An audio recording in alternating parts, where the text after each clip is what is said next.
सुख चाहते हैं तो जहां सुख नहीं है वहां ढूंढ रहे हैं, इसीलिए आज तक नहीं मिला, सब अशांत है। आपको तो जो जो चीजें चाहिए, जो वस्तुएं, धन संपत्ति, पद की आकांक्षा रखते हैं, तो आपको लगता है अगर ये मिल जाते तो मैं सुखी हो जाता। अपने को ऐसे बहुत मिले हैं जिनके पास आप चाह रहे हैं, उनकी बहुत मात्रा में संग्रह किया हुआ है, बहुत अधिकारिता है, बड़ा पद है, खूब ऐश्वर्य है, जगत में उनका नाम है, सम्मान है, पर हृदय जल रहा है, हृदय अशांत है। क्यों? क्योंकि जहां शांति प्राप्त होती है वहां उनका संबंध ही नहीं है। अशांतस्य कुतः सुखम, जिसका चित्त अशांत है उसे सुख कैसा? ब्रह्म। कुछ वर्ष की आयु, शरीर समाप्त हुआ, न पद रह गया, न संपत्ति रह गई, न नाम रह गया, न व्यवहार रह गया, न परिवार रह गया, अकेले अपने कर्मों की पोटली बांध करके फिर नया जन्म, फिर वही पढ़ाई लिखाई, दुनिया का प्रपंच, नहीं तो अन्य योनियों में कीड़ा मकोड़ा, पशु पक्षी। विश्राम कहां है? अध्यात्म योग में। श्री भगवान कह रहे निश्रेयसाय, मतलब दुखों का आत्यंतिक नाश, दुख का लेस नहीं जहां। अब अपने तो दुखालय में रह रहे हैं तो सुख को इसी में ढूंढ रहे हैं, तो हम समझते हैं कि अरबों खरबों रुपया मिल जाए, सुंदर सुंदर भोग सामग्री मिल जाए, मैं सुखी हो जाऊंगा। ऐसे अभी इसी भूमंडल पे हैं जिनको खुद पता नहीं कि मेरे पास कितनी धनराशि है, रोज नए नए भोग भोगते हैं, पर नींद नहीं आती, नींद की दवा लेना पड़ता है। मानसिकता बिगड़ी हुई है, विक्षिप्त है, हृदय जल रहा है, हर समय भयभीत है, कहीं ऐसा ना हो जाए, कहीं ऐसा। सुख विनिश्चितम बदामि तेन अन्यथा वचांस में, गोस्वामी जी कहते मैं सत्य कह रहा हूं, मेरी बात अन्यथा नहीं। जब तक तुम हरि भजन नहीं करोगे तब तक तुम्हें त्रिकाल में, त्रिभुवन में कहीं भी शांति नहीं। छूटिबे के जतन विशेष बांधे जाएगो, वह विष भोजन जो सुधा सानी खाएगो। अगर अमृत भी खाएगा तो विष बन जाएगा। हरि विमुखता में तुझे कहीं शांति नहीं मिलेगी। अगर हरि के सन्मुख हो तो विष भी अमृत हो जाए। गरल सुधा रिपु करहि मिताई, गोपद सिंधु अनल शीतला। आग शीतल चंदन की तरह हो जाएगी। समुद्र जो अथाह अगाध है वो गाय के खुर के गड्ढे के समान हो जाएगा। विष अमृत बन जाएगा। दुश्मन सब मित्र बन जाएंगे यदि हरि की कृपा हो जाए तो ये हरि के चरणों का आश्रय ही आत्यंतिक सुख का स्वरूप है। ये कैसे प्राप्त होता है? तो श्री भगवान कहते हैं कि मन ही बंधन और मोक्ष का कारण है।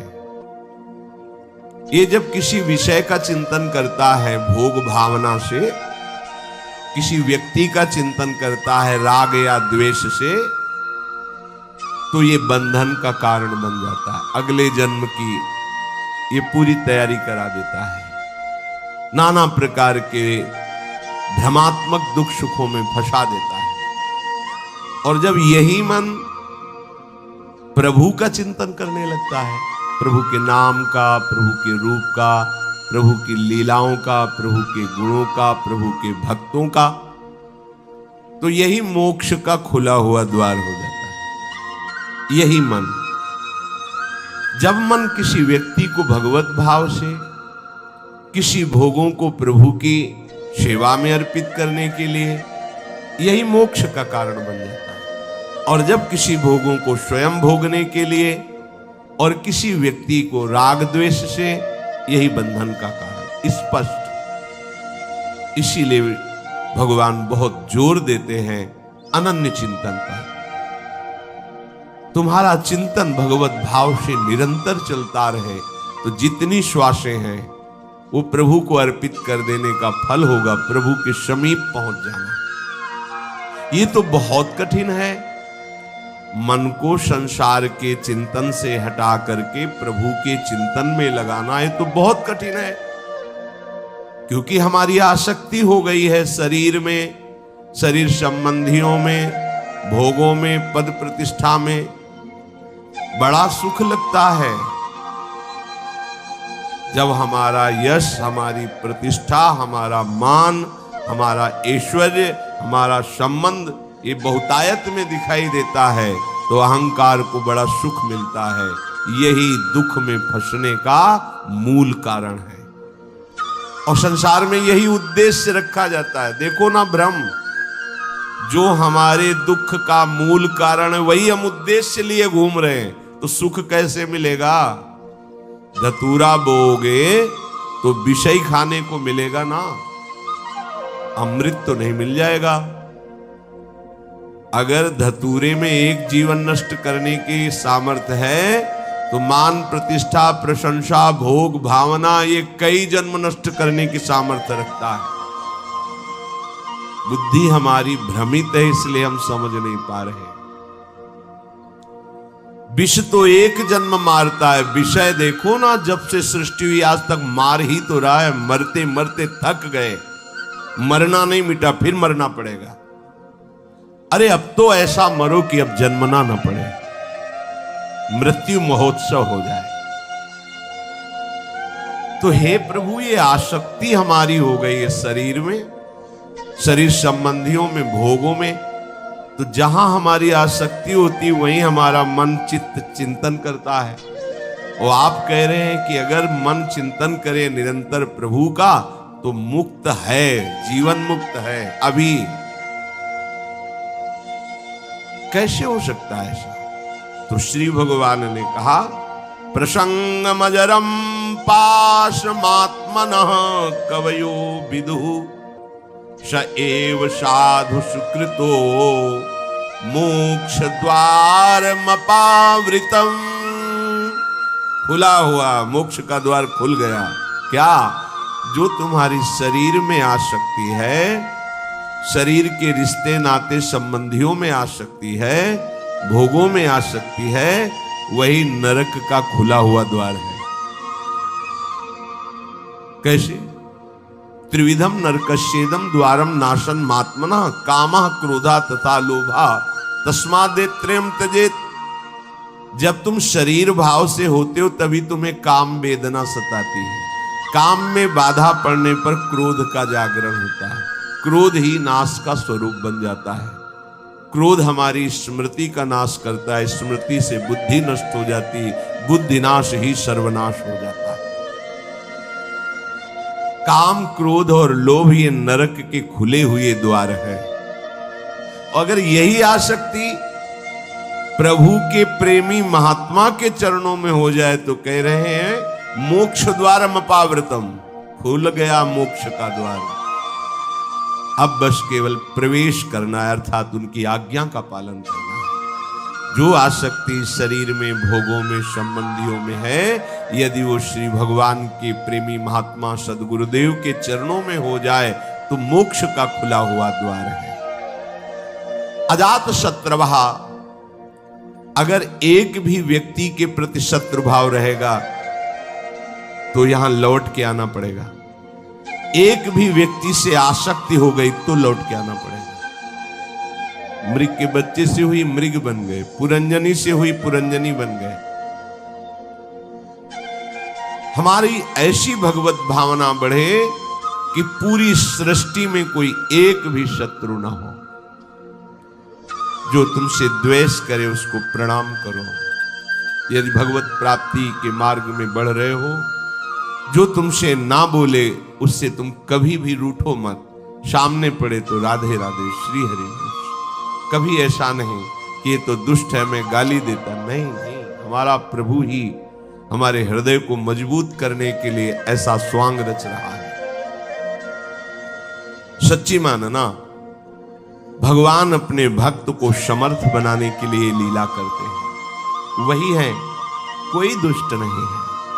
किसकी सामर्थ्य है कि प्रभु के पार्षद को गाली दे दे, प्रभु के पार्षद को पीट दे, प्रभु के पार्षद की अवहेलना कर दे? ये भगवान इसीलिए करवाते हैं कि तुम समर्थ बनो, द्वंद्वों को परास्त करो, ना कि द्वंद्वों से परास्त हो जाओ। तुम मेरे सेवक कहलाकर द्वंद्वों से परास्त हो जाओगे तो ठीक नहीं है। ए भगवान का भक्त, जरा सी बात में देखो विकल हो, नहीं। कोई भी भगवान का प्रेमी महात्मा ऐसा चरित्र नहीं पाया गया कि कभी किसी भी परिस्थिति में व्यथित हो गया है। नहीं, यम ही न व्यथ्यन्ते ते पुरुषम पुरुषर्षभ सम दुखा सुखाधीरम स्वमृतत्वाय कल्पते। जो सुख दुख में समान किसी भी परिस्थिति में हृदय व्यथित नहीं हुआ, हर समय राधा राधा राधा परम पद उसके चरणों में लौटता है, वही परम पद का अधिकारी है। अजात शत्रवः, तुम्हारा कोई एक भी शत्रु नहीं होना चाहिए, क्योंकि भगवान कहते संतों का एक भी शत्रु नहीं होता।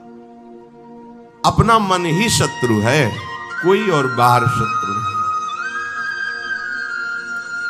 जब तक आप अपने मन को प्रभु के चरणों में नहीं लगाते, तब तक ये जाल फैलाता रहता है। एक को मित्र बनाएगा, एक को शत्रु बना लेगा, एक में राग कर लेगा, एक में द्वेष कर लेगा और हमारे नए जन्म की व्यवस्था कर देगा। ये मन ही हमारा शत्रु है जब तक वश में नहीं होता। ये मन ही हमारी दुर्गति का कारण है जब तक ये प्रभु में नहीं लगता। प्रभु में लग जाए, वश में हो जाए, तो इससे बड़ा कोई मित्र नहीं। मन ही श्री कृष्णाकार होकर भगवत साक्षात्कार करा देता है। अजात शत्रवा, कोई भी एक हमारे द्वेष का पात्र न हो। अद्वेष्टा सर्वभूतानाम, समस्त भूतों में द्वेष रहित, दोष बुद्धि रहित हमारे हृदय की स्थिति होनी चाहिए, क्योंकि संतों की ऐसी होती है। शांताहा, किसी भी परिस्थिति में कोई तुम्हें अशांत न कर पावे, ना अंदर की वृत्ति ना बाहर का व्यक्ति। ऐसी शांति तभी मिलेगी जब चित्त प्रियाजू के चरणों के चिंतन में होगा, उनके नाम के चिंतन में होगा, क्योंकि भगवत प्रेमी महात्मा शांत रहते हैं। शांताहा साधवा साधुभूषण। आप राग द्वेष में विचरेंगे, निंदा स्तुति करेंगे, मान अपमान में सुखी दुखी होंगे, तो अनन्य भक्ति कब धारण करेंगे? अपने को केवल लक्ष्य पर दृष्टि रखनी है। वही सच्चा निशानेबाज है जो केवल लक्ष्य पर दृष्टि रखता है। द्रोणाचार्य जी ने कौरवों पांडवों को धनुर्विद्या की शिक्षा दी। परीक्षा के लिए एक वृक्ष में चिड़िया टांगी और कहा इसकी आंख पर निशाना लगाना है। जो धनुष उठाता और तीर संधान करता, पूछते क्या दिखाई दे रहा है? बोले वृक्ष, डाल, चिड़िया। बोले रख दो धनुष। साहब युधिष्ठिर जी से भी पूछा तो उन्होंने कहा चिड़िया दिखाई दे रही है, फिर आंख दिखाई, रख दो। अर्जुन से कहा क्या दिखाई दे रहा है? बोले गुरुदेव केवल आंख। बोले वेद दे, बस लक्ष्य दिखाई देना चाहिए, तो कुछ भी आपको, कोई भी आपको, कहीं भी आपको परास्त नहीं कर सकता। लक्ष्य श्यामा श्याम, श्यामा श्याम का स्मरण कोई परास्त नहीं कर सकता। लक्ष्य रहित होकर घूमोगे तो सब तुम्हें व्यथित कर देंगे। काम क्रोध लोभ मोह मद मत्सर, ये सब हृदय में ही ये प्रहार करते हैं। बाहर का प्रहार तो कोई भी सह सकता है, लेकिन हृदय के प्रहार को बड़े बड़े वीर नहीं सह पाते। साधक हृदय के प्रहार को सहता है, इसलिए उससे बड़ा कोई वीर नहीं होता। सबसे बड़ा सुभट साधु होता है जो काम क्रोध आदि के वार को हंसते हुए सहकर भगवान की तरफ बढ़ता है। जो विश्व में विश्व विजेता धनुर्विद्या के प्रकांड ज्ञानी, युद्ध क्षेत्र में सदैव विजय प्राप्त करने वाले रहे, वो भी घुटने टेक दिए काम क्रोध के आगे। लेकिन साधु अहंकार रहित होकर पूरे जीवन इनसे युद्ध करता हुआ आगे बढ़ जाता है। इसीलिए सा जयति जयति जग उच्चरे, पूरा संसार ब्रह्मा जी तक उसे नमस्कार करते हैं। ये विजय तभी हो सकती जब लक्ष्य चिंतन में रहे। श्यामा श्याम मयि अनन्येन भावेन भक्तिम कुर्वन्ति दृढ़ाम। अनन्य भाव अपने प्यारी जू के चरणों में दृढ़ाम। कोई भी परिस्थिति या कोई भी प्रलोभन हमें हमारी श्री जी से हटा ना सके, इसे दृढ़ाम कहते हैं। दृढ़ प्राण ही तो जाएंगे, बहुत बार गए हैं, बहुत बार मरा हूं, अब एक बार श्री जी के लिए प्राण समर्पित करता हूं। चाहे जितना भयानक कष्ट दिया जाए, अपनी प्यारी जो से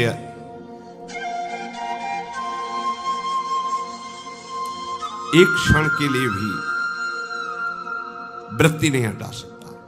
और चाहे जितना प्रलोभन दिया जाए, यश कीर्ति सम्मान प्रतिष्ठा जय जयकार, एक क्षण के लिए भी प्यारी जू से चित्तवृत्ति नहीं हटे। इसे कहते दृढ़ाम। भारी से भारी अनुकूलता और भारी से भारी प्रतिकूलता जब अपने इष्ट के चिंतन को न रोक पावे तो उसे कहते अनन्य भक्त। अनन्य भक्त बहुत बड़ी दुर्लभ स्थिति है, इससे बढ़कर कोई पद नहीं है, कोई स्थिति नहीं है। और ये वृंदावन नित्य विहार रस, ये रसिक अनन्यों का है। ये रसिक अनन्यों के नरेश श्री हिताचार्य, श्री स्वामी हरदास जी, ये सब सहचरियां प्रकट हुई हैं इस रस को प्रदान करने के लिए। ये तो अनन्यता से ही आता है रस। मत कृते त्यक्त कर्माणस त्यक्त स्वजन बांधवाहा, दो भाव इसके।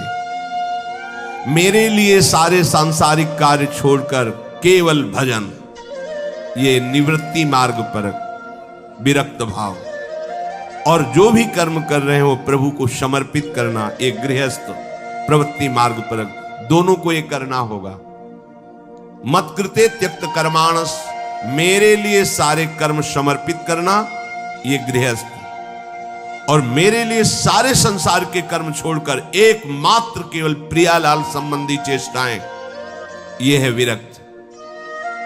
नींद खुलने से लेकर सुषुप्ति गाढ़ नींद तक, चेतना से लेकर मृत्यु तक प्रियालाल के सिवा कोई कार्य नहीं करना। अपने शरीर के पोषण का भी कार्य नहीं करना। हमारे शरीर का भरण पोषण प्रियालाल से होगा। हमें जगने से लेकर सोने तक, जीने से लेकर मरने तक केवल प्रियालाल के ही संबंध के कार्य करने, अन्यथा नहीं। ना अपने तन ढकने के लिए, ना अपने शरीर पोषण के लिए, ना अपनी शरीर व्यवस्था के लिए। ये आराध्य देव का भार है, वो देखेंगे क्या पहनाना है, कैसे बैठालना है, कहां रखना है, कैसे चलाना है, इसकी चिंता नहीं। पोषण भरण न चिंत कराही, श्री हरिवंश विभव विलसाई, श्री वृंदावन की माधुरी। और गृहस्थ में धर्मयुक्त कार्य करते हुए वो कार्य प्रभु को समर्पित करना। मत कृते त्यक्त कर्माणस और त्यक्त स्वजन बांधवाहा, विरक्त के लिए किसी भी तरह से परिवार के सदस्यों से थोड़ा भी स्नेह नहीं रखना।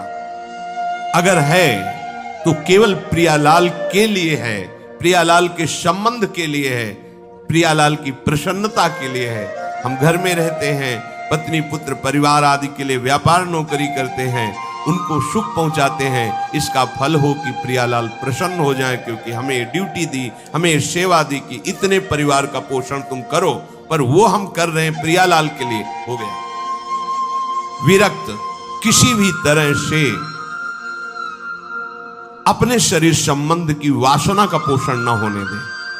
प्रियालाल के संबंध से सब हमारे प्यारे, प्रियालाल का संबंधी नहीं तो अंजन कहा आंख जई फूटे, बहुतक कहो कहां लो, नहीं नहीं कोई हमारा नहीं। भगवान कह रहे मेरे लिए अपने स्वजन संबंधियों का त्याग कर दिया। त्यक्त स्वजन बांधवाहा, गोपीजनों से प्रभु द्रवित होकर के कह रहे हैं, जो बड़े बड़े योगी जन जिन बेड़ियों को नहीं तोड़ पाते, उन स्नेह की बेड़ियों को तोड़कर तुमने हमसे प्रेम किया, इसलिए मैं तुम्हारा जन्म जन्म ऋणी। भगवान कह रहे मैं ऋणी तुम्हारा। केवल प्रभु से प्रेम करने के कारण ही हनुमान जी महाराज से भगवान श्री राम कह रहे हैं, प्रति उपकार करो का तोरा, सन्मुख हो न सकत मन मोरा।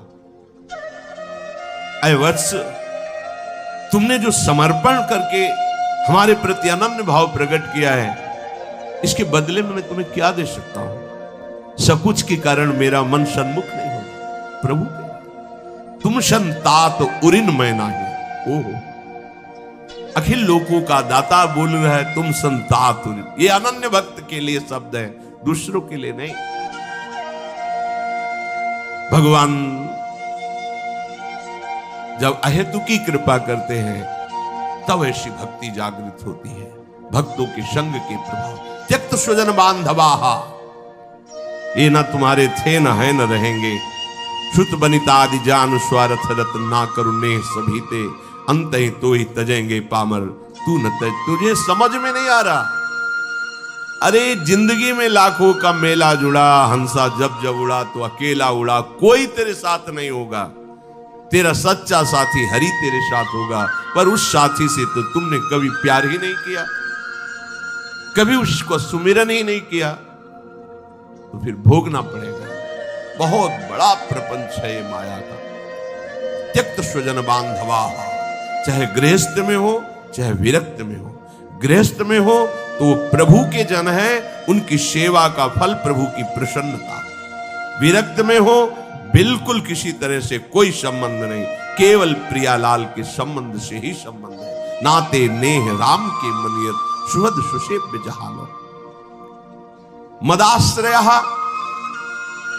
केवल मेरे आश्रित रहे। ये बहुत बढ़िया मीठी आखिरी बात। ये जीवन की साधना का फल, ये शब्द मदाश्रया इतना मीठा है, इतना शांति है, इतना आनंद है। बस इसी को समझ नहीं पा रहे तो परेशान हो रहे हैं। हमारा मन नहीं लगता, हमसे ये नहीं होता, हमसे वो नहीं होता। तुम्ही से तो ना, तो तुम छोड़ो अपने को, मदाश्रया ऐसे हो जाओ प्रभु के आश्रय। पता नहीं कल्याण हो कि ना हो, जो हो रहा है वो भी छूट जाएगा, पता नहीं कौन सी गति हो। तो संशयात्मा विनश्यति, इस पर शास्त्र सब कुछ वर्णन करते। तुम्हें प्रभु पे भरोसा नहीं है?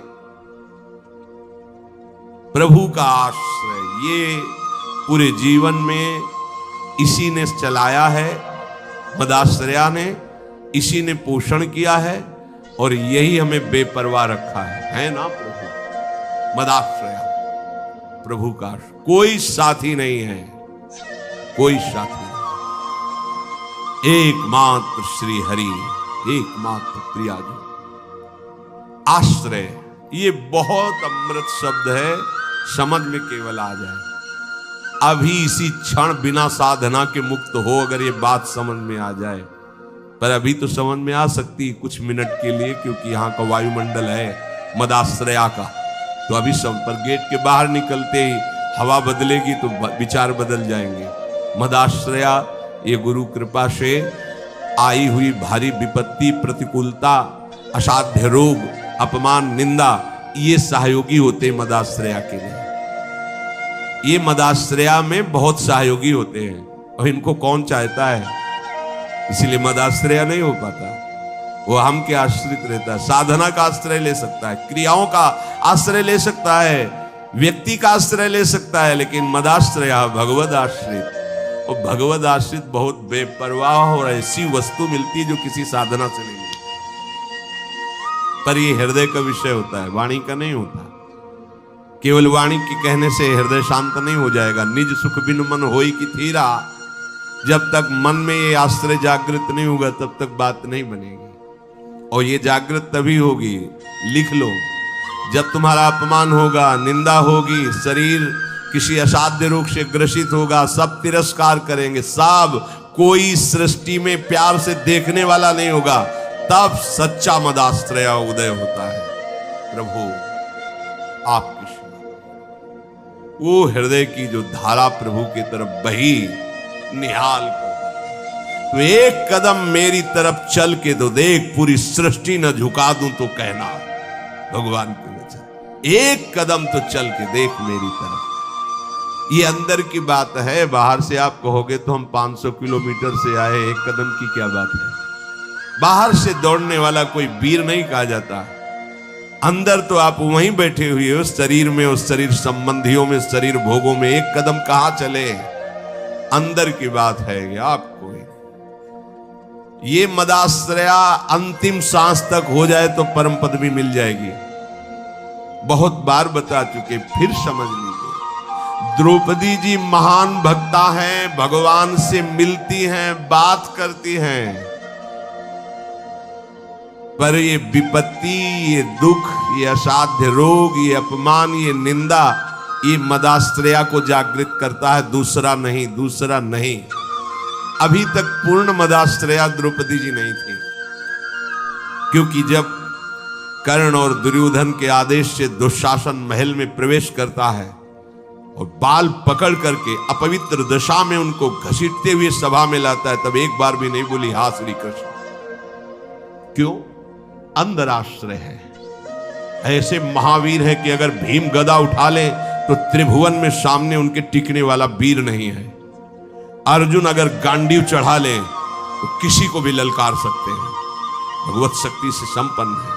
अगर युधिष्ठिर जी भाला उठा ले तो सामने कोई महावीर भी टिकने वाला नहीं है। मेरे 5 पति हैं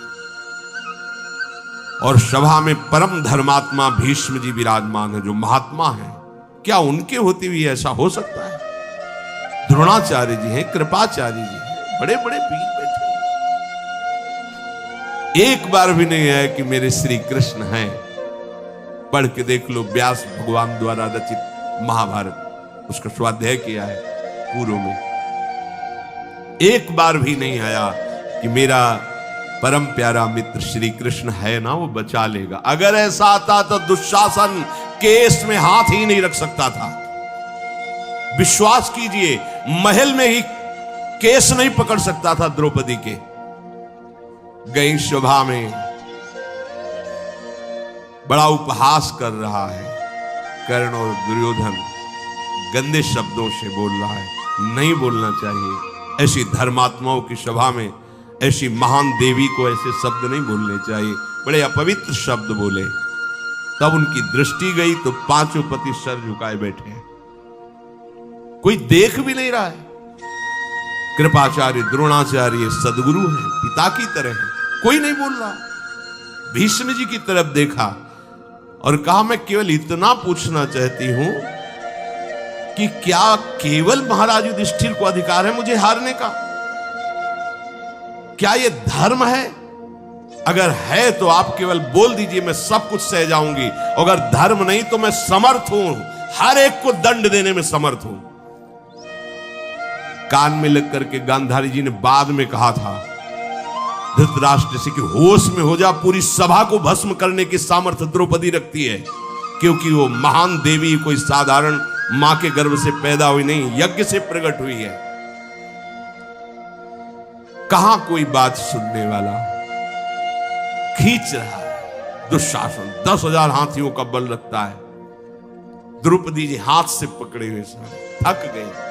सोचा अभी मदाश्रया नहीं जागृत हुआ, एक बार भी कृष्ण याद नहीं आए, दांत से पकड़ लिया। अब लगा कि अब की बार के झटके में दांत से भी छूट जाएगा, स्वयं छोड़ दिया और कहा, हे द्वारिका। सेकंड नहीं लगा, भगवान का वस्त्रावतार, मदाश्रया सीधे भगवत प्राप्ति। कोई भी कहीं भी कैसे, मदाश्रया के लिए शर्त नहीं है कि आप किस जन्म, किस कुल में, किस क्या कुछ, कहीं भी हो, कोई भी हो, कैसे भी हो, भगवत प्राप्ति के लिए सिद्ध बात है भगवान का आश्रय। अब जीव आश्रय लेना भी नहीं जानता, इसीलिए सत्संग भगवान देते हैं, साधु महात्माओं का संग देते हैं, जिससे तुम्हारी बुद्धि पवित्र हो और तुम भगवान का आश्रय लो।